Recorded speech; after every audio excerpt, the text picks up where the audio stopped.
You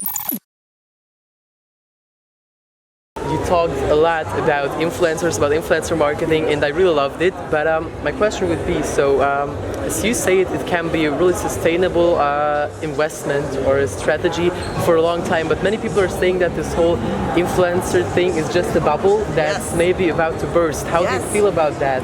Is there any reality in that? I love that. You know what? I got into influencer marketing in 2011. We started GQ's in-house influencer agency, GQ Insider, in 2012. And every day since then, people have said influencer marketing was a bubble that was about to burst. So we are 8 years into the bubble that is not going to burst.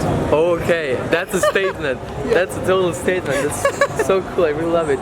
So and you said in your presentation that influencers are becoming like trustable news sources for the youth. Yes. Do you think like the whole news world, I mean you're working for the New York Times, can go somewhere into that direction? Yeah, no, so I think right now the beauty of influencers and news outlets like the New York Times is that they are two very different things. And I don't think that will change. I think credible news outlets that really, at the New York Times, our mission is to seek the truth and help people understand the world, and I don't think there's ever been a more important time for trusted news outlets like that, and I don't think that's the role of influencers, and I do think those things sort of remain independent from each other. That's really good to hear. I mean, yeah, as you said, it's like combining the two things, but like still separating them in some way. Definitely. And I heard on stage that you will wear sneakers tomorrow, so that's something really special to me because you know I have a YouTube channel about sneakers, and I'm totally like doing everything about that. So I just wanted to tell you that it's so cool. And as I said, you're working with the New York Times, and the New York Times is like more than just like a news company. It has become a brand totally. Yes. Many people say that the youth is like changing fast through the brands. That the youth is not loyal. How do you feel about that?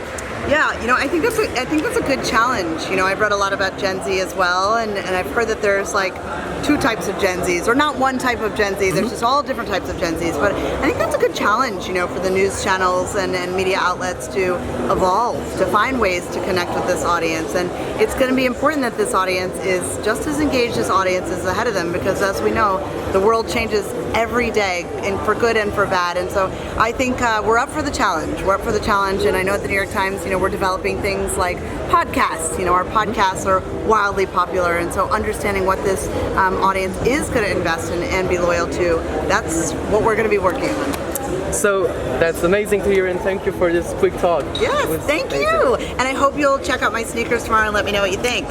I will.